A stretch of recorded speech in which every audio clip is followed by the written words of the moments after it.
نحن تكلمنا عن القلق الصحي في البداية صح؟ نحن ما كان عندنا القلق ده لأنه حكنا مطمئنين لضيفنا يعني. الله يكرمك. وهذا واقع وحقيقي. خلينا نحن ما حنبتعد كثير عن الزافر، لأنه عندنا محطة مهمة جدا متعلقة بالموضوع ده. في واحدة من حلقات سايكو دراما كان ضيف معنا المخرج سيف الشيخ نجيب. نعم، خلينا نسمع. هذا المشهد القتال بين أستاذ جبران وبين شخصية مصلح. تعرف إنه بهذا المشهد انكسر سنه لجبران الجبران. كانوا بالليل متأخر وعم يتدربوا على القتال بشكل متأخر إنين وتعبانين الشباب.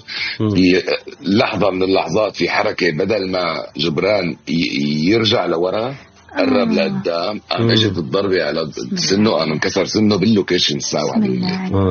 واللافت للنظر انه اصر يكمل المشهد للاخير بعدين ياخذوه على المستشفى. يعني جبران يعني استاذ جبران مشكور وبوجه له احلى تحية لحبيبي ابو احمد. بس مشكور يوميتها كلياتنا. بتعرفي لما بتصير اصابة باللوكيشن بيتكركر اللوكيشن كلياته. فركضنا كلياتنا لعنده انه سلامتك ومدري. وايمن المطهر طبيب اسنان فكان معنا، فقال لي لازم ينقطب. قلت له جبران بدي اخذك على المستشفى. قال لي لا بدي كمل المشهد. قلت له يا اخي نحن طبعا عم نصور برمضان كنا يعني صحيح. الوقت كثير ضاغط معك. طبعا هذه إصابة عمل يعني نحن ما نصدق تجينا إصابة عمل على طول. لا هو يبغى يكمل. نعتذر. ما شاء الله. يعني سن تنكسر ومصر على والله شوف، هو مو بس كسرة السن، هو انكسر السن. فالآن اللي أقدر أوريكم هذه لأنه كمان انشطفت. أنا كنت حاسلك من السن فين الآن بالمناسبة. لا السن ما راح أطلع له. طيب. والله أنا ما أعرف ليه كملت، بس هو فيه الأعمال اللي فيها فايت وفيها رياضة وفيها تدريب، فيها جهد بدني عالي جدا جدا جدا جدا جدا انت ما تتخيله يعني على عضلات والجروب كامل. فانا لما جتني الضربه احنا لنا تقريبا 6 ساعات او 4 ساعات وكلها قتال وضرب وشد وخيل جايه وخيل رايحه ومجموعه. يعني انا واحد ضمن المجموعه، بس يعني على اساس انه انا اللي اقاتل. في التدريبات زي ما قال سيف الله يمسيه بالخير أبو ناي،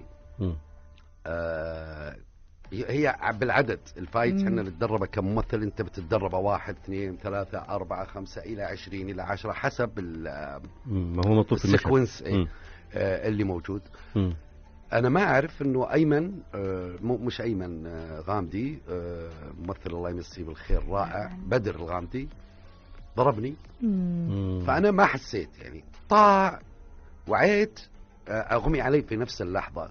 وعيت الناس كلهم طبعا تعرف كاميرات طبعا سويت لقيت والله الدنيا خربانة هنا وهنا. طبعا الناس كان فاكرة السن، لا وين فلا أكثر كله كل اللي جاء في بالي إنه أنا لو رحت المستشفى، إحنا في رمضان نتحدى الوقت في رمضان، والمسلسل كان يبث يعني في سباق مع الزمن. في سباق مع الزمن. اثنين الجروب اللي موجود الكرو يعني احنا فوق 70. تعرف شو تعطلهم؟ طيب احنا باقي علينا ما اعرف كم. فسويت حسيت لقيت هنا لا المسألة مو سن، المسألة أكبر. حطيت فاين، لقيت انه انا اقدر اسيطر بالفاين على اكمل. سيف قال لي ما اكمل، لا اكمل. يعني ما كان واضح على الوجه انه في هو مش واضح، لانه انا مركب دقن وفي الشنب كذا وفي نكته حقولها وحتضحكون عليها. طيب. فحطيت الفايل لقيت انه ممكن. اصريت اكمل. سيف الله يجزاه خير مصر، هو عارف الحاله، والطبيب معانا طبعا في ممثل ايمن مطهر الطبيب اسنان، قال ما في مجال لازم يروح مستشفى الان. قلت له ما اكمل الدم اكمل.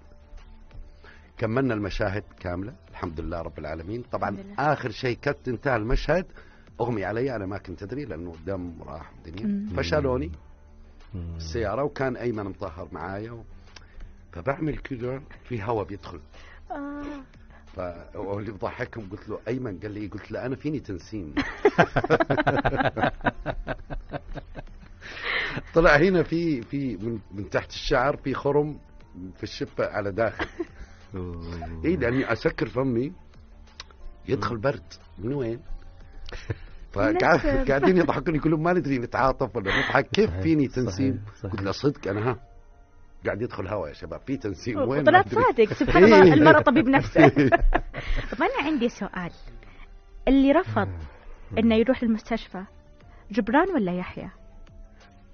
يا سلام على هذا السؤال. انا اعتقد ان الاثنين في هاللحظه كانوا الاثنين مع بعض، وسبق قلت لك انه انا اعتذرت من بعض فريق الكرو يعني خارج المشهد. انا اعتقد ان الاثنين، بس في هالحاله انا تكلمت عن شغلات تخص جبران اللي هي وتخص الاداره اللي هو انت في سباق مع الزمن، انت عندك جروب، انت الى اخره، في تحدي كبير.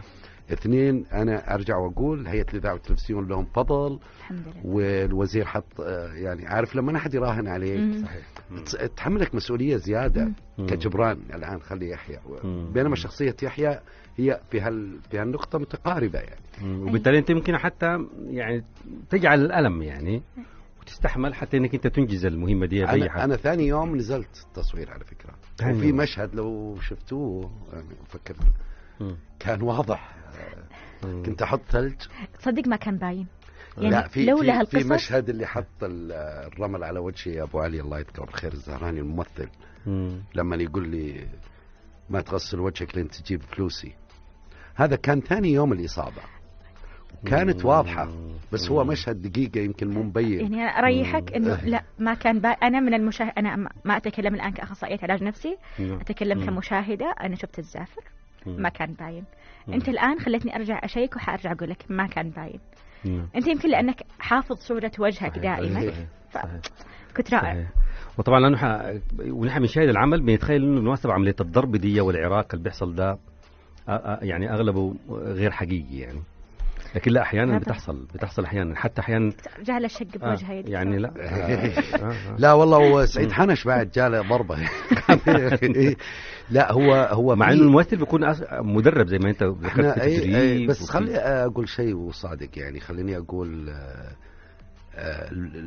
النوعية من هالأعمال جديدة علينا، علشان رحم الله امرئ عرف قدره. كان فالكوتش اللي معه والشباب اللي كانوا يدربون معنا كانوا جايبين فايت مصري، طبعا مو اعتراض عليه.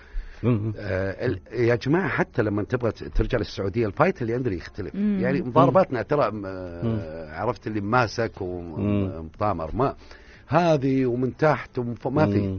فحاول الفريق ذكرت ان افلام الهنود زمان. ايوه بالضبط. يجي طاير مش عارف. بس للامانه اقتنعوا انه احنا نسوي فايت سعودي يعني. نرجع نقول لهم يا جماعه ترى احنا بالعاده نتقاطب.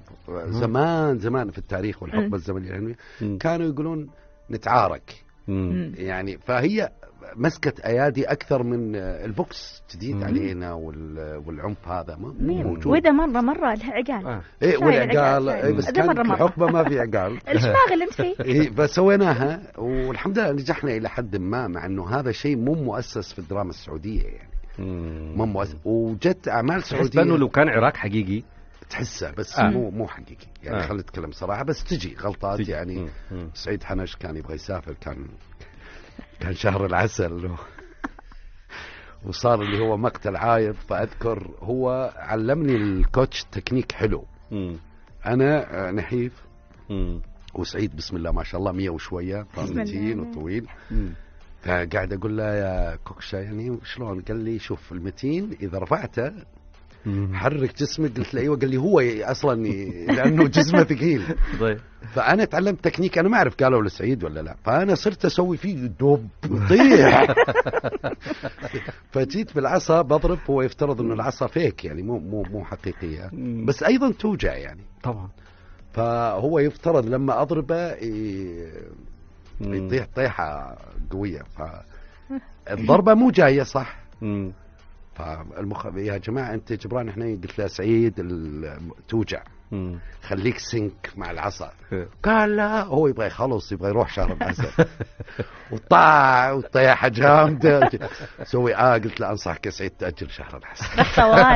الطوارئ على طول.